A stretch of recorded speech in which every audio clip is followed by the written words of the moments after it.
Kal Kadosh, Boker Or, Shushan Purim Sameach, day 61, page 185. Okay? Halacha Lamed Gimel. Okay? Yeah. Mumar la'avodah zara, or lechalel Shabbat befarhesia. So here we have an apostate, somebody who worships other gods, right? And he has a status of a non-Jew and cannot be counted as a member of minyan. The identical status applies to somebody that's mechalel Shabbat befarhesia. This means somebody who willfully performs an act of melacha forbidden by the Torah on Shabbat in front of 10 Jewish people. And this includes someone who drives a car on a city road, not on a public, not a private thing, on a city road on Shabbat. Obviously, there's going to be, one second, let's first finish the halacha and then we'll go to all the footnotes because there's going to be a lot of footnotes. According to some poskim, yeah, one second. According to some poskim, you're going to have to move out of the island. According to some poskim, such a person can be counted as a member of a minyan when it is essential. Since our times, our non-observant Jews have the status of being kidnapped by non-Jews from infancy. Each case must be judged individually, which means nowadays it's a tinok shenishba. What is tinok shenishba? Nowadays, a lot of the people that are Mehalel Shabbat, they're not doing it bechavana, or they're not doing it. They didn't know. They come. You know, I told. Yeah, they came. They didn't understand. They're lost. So because of that, it's not that they're doing bechavana. So therefore, there's no problem. Right? He says that's according to some poskim. When counting someone who desecrates Shabbat as a member of minyan, he must not be allowed to say Kaddish or Baruchu unless an observant Jew recites it along with him. By the way, I already told you guys that's why I always say the Kaddish, right? With by the Bal Koreh. I always say the Kaddish after Shavi. Why? Technically speaking, that Shavi, that Kaddish, is mine. Because it belongs to the Bal Koreh. It belongs to the Bal Koreh. What you see even by Ashkenazim, who akol kesef. Yeah, by the Ashkenazim, right? Yeah, he says by the Ashkenazim, who does the Kaddish on Shavi? It's always Bal Koreh. It's never the לא. אשכנזים? אני קורא איתך אם אני עולה שביעי, אני קורא איתך. לא משנה. The Bal Koreh does it. What? So because of that, why? Because you have every single week somebody else goes up. So now what? Only if he's going to be Mehalel Shabbat, I'm going to stop. So I always do it to be Yitzhak Chova. Why? I always do the Kaddish. Anyway, it's my Kaddish. So now they give it to somebody else, right? Because he went up Shlishi and we purposely give it. Shelo levayesh. Why? Because one person yes, one person no. I always do the Kaddish. So I always do it with them. So it doesn't matter who's going to come up. It could be another rabbi. I don't care. I'm doing the Kaddish Shavi with them. Why? So I'm always doing it with them. Capish? So you're not going to embarrass somebody that, is he Ken Mehalel Shabbat, not Mehalel Shabbat. I asked, first of all, that Kaddish for sure. No. First of all, that Kaddish, according to everybody I could do, because that's a Kaddish Bal Koreh. Has nothing to do with Avelut. No, ודאי שלא. אין דבר כזה. זה חצי קדיש. חצי קדיש זה אף פעם לא קדיש אותו. אבל למה בשביעי יש עניין בגלל הקדיש. בגלל שהיתומים צריכים להגיד קדיש, so they want to do קדיש, but it's nothing to do with קדיש יתום. So for sure, but it's even better than maftir. And the maftir doesn't have a kaddish. It was the concept that they come and they have an extra kaddish. That's the concept. But it's not that the kaddish is because of that vedu. So that kaddish for sure, it's like shliach tzibur. A person has to be what's it called? The thing for shliach tzibur. He has to be a yatom. No, he's doing kaddishim. Doesn't matter. Yeah, doesn't matter. Yeah, fine. So now. So we need to do. This apply the rule now of the coin. Which coin? Okay. So when counting someone who desecrates Shabbat as a member of minyan, you have to make sure that he cannot say the Kaddish Baruch Hu unless there's another religious Jew saying it with him.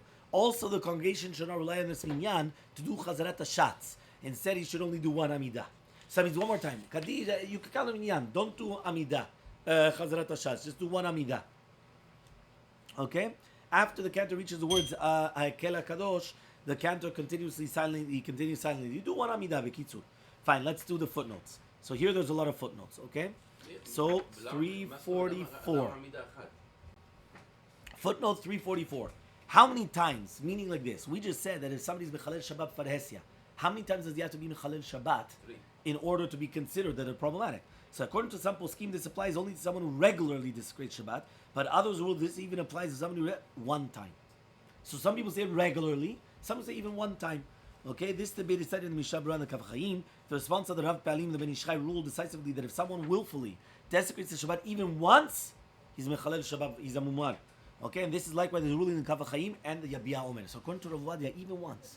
So imagine, by the way, this, right, usually, right, this usually actually happens, right, many times people ask me this, right, they say, for example, Kohen, can he do Bika Kohanim? Can he get the Aliyat Kohen if he's Mehalel Shabbat?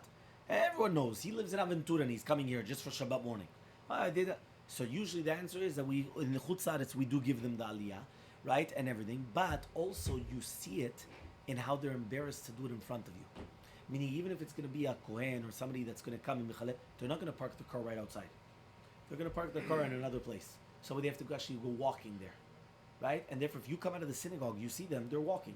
It could be if you're going to follow them, you'll find them, you understand? But if the person's going to do it right in front of your face, right here, which actually did happen to me once. I remember I came out of the Bet Knesset, and the guy, right in front of my face, walks straight to the parking lot, gets into his car, but right in front of me. It's not like there already it's much thing. And that, by the way, was the psak that moved Baba Sali, alav shalom. Baba Sali also, right? When somebody was very, very far away, and Baba Sali was coming closer, and he saw him from far, and the second that he saw Baba Sali, he threw away his cigarette. Baba Sali said that he's not considered a Mehalel Shabbat Faresya. Because the fact that he was afraid of the Baba Sali, and therefore right away, that means he was being Mehalel Shabbat.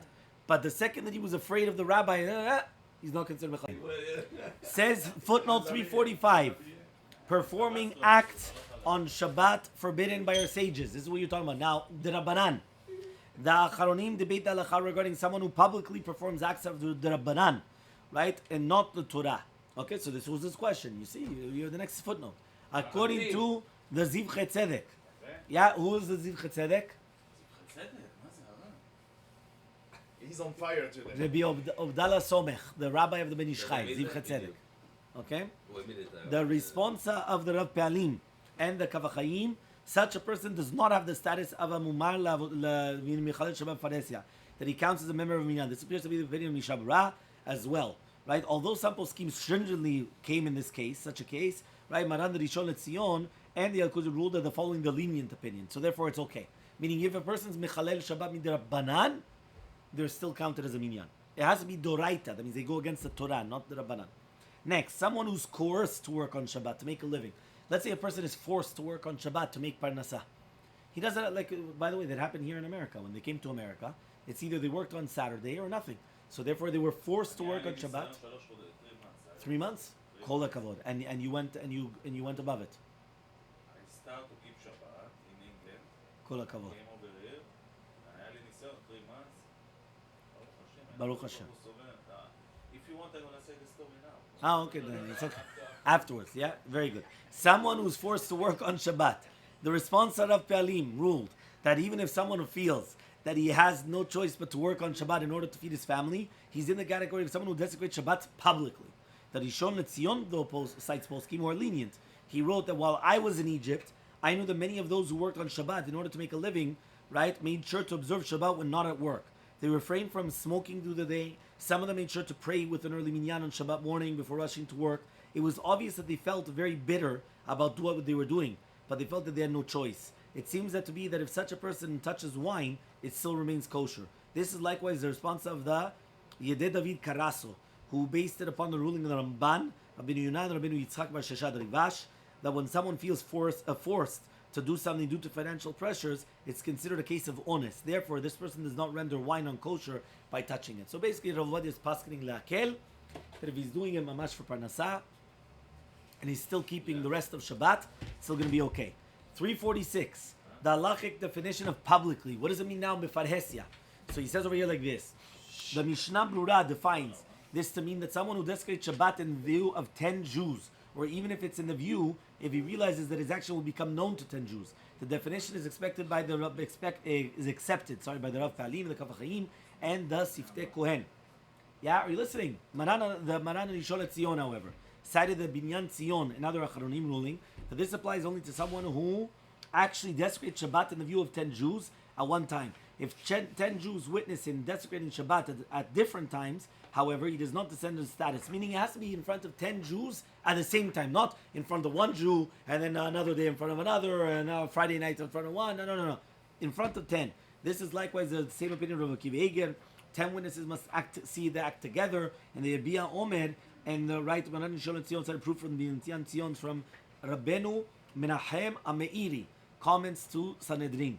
The Rishon LeZion concluded that in light of this lenient opinion, if 10 Jews witness someone desecrating Shabbat different times and then in person touched wine, the wine still is kosher. This is because the rule that gives this person status of non-Jewish is an institution by Chachamim, and therefore the concept of drinking wine of a non-Jew touches likewise an institution by Chachamim, since the wine would be forbidden due to combination of two such institutions. So therefore, according to some poskim, you could be lenient, so there's no problem. Following the same line of reasoning, we may count the Jew as a minyan as well. Why? Because at the end of the day, it wasn't done in front of 10 at the same time. And this is especially in our times when many poskim ruled that non-observant they are considered tinok shenishba. Does the sinner count as a witness to his own sin? And what about a female? So for example, there's 9 and him. Is he considered one of the 10? That's question number 1. Number 2, is a female considered one of the 10? Remember, he has to be Mehalel Shabbat b'farhesia. What is farhesia? In front of 10 Jews. And it has to be at the same time. Is he considered one of the 10 Jews? Question number 1. Number 2, can a woman, is she considered one of the 10 Jews to be considered, right? So it says here, the Kaf HaChaim Sofer ruled that the person who desecrates Shabbat counts as one of the 10 witnesses to his sin. He himself is one of the 10. So it should be 9. So it should be 9. And the Rav Pe'alim ruled that if someone desecrates Shabbat in view of a woman, of 10 women, it's also considered public desecration. And it does not matter whether the witnesses are male. No, afilu 10 אנשים, זה מה שאומר. אבל אפילו 10 אנשים. The Kaf HaChaim, however, ruled that the sin is considered only if there's 10 males. So the Kaf HaChaim argues with Ben Ish Chai. According to Ben Ish Chai, even if there's 10 women, or 9 women, or whatever it is, because he's also counted, remember. Right? But according to the Kaf HaChaim, no, it has to be all men. Right? But they said that the man himself is counted as one. So, alright. So if I see someone coming... 347, the situation in our generation. The Or Letzion ruled that anyone who desecrates Shabbat publicly could not be counted as a minyan. If he says Kaddish by himself, no one is allowed to answer amen. Moreover, he cannot serve as a chazan. Okay, so mamash, that means you can't answer amen. Oh. Yeah, mamash, it's powerful. Right? Somebody put something on the internet. Fine. So he says over here like this. Yeah, he says, Marana de Sholet Zion, he comes and he debated this ruling, citing response of Mehalel Oziel, testifying that in Germany and Hungary the custom was to count such people in a minyan. This is because most of the people have no idea if desecrating Shabbat was a capital offense. They have the status of somebody that does it unwittingly. Moreover, the response of Binyan Sion asserted that they often have the status of people kidnapped by non-Jews from infancy. The author of the response to Shalom Hashiv remarked famously that we cannot disqualify Jews from the United States who desecrate Shabbat from counting in Minyan because they are Tinok Shenishba.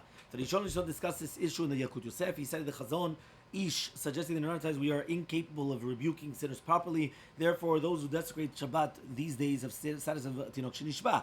The Rishon LeZion also brought several Achronim also really leniently. In our modern age of instant communication, however, anyone can easily access information about Shabbat and its importance. Besides that, there are many people who brought up and observed in their homes and they discarded the mitzvot afterwards, especially in Jewish communities in the diaspora. It is up to our contemporary rabbis to judge each case on its merit. See the response of Tiferet Israel Bitan. So basically what happens is, it all depends on circumstances. Because if he came from a religious home, then he went off, or things like that, so it all depends. You understand? Meaning it's not that simple. Okay, the Yabia Omer and Rishon LeZion ruled that if someone who desecrates Shabbat publicly recites Kaddish in the synagogue, it is a bit that someone else says it along with him. It is clear from this that we can rely on the lenient opinion, right? Because when there's no other option. Meaning, have somebody else say it with him, and that's it. And that's what we always do. Say somebody else do Kaddish with him, and that's it. You get out of the problem.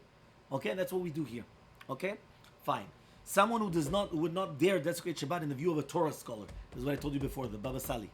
The Mishnah ruled that if a non-observant Jew was ashamed to desecrate Shabbat in the presence of a rabbi, again, a prominent rabbi, meaning an important rabbi, he's not considered a full-fledged Mehalel Shabbat, right? Even though he's doing it in the presence of ordinary Jews. The Or Letzion concur with this, citing proof from Eruvin and the Torah Chaim's comment on that passage.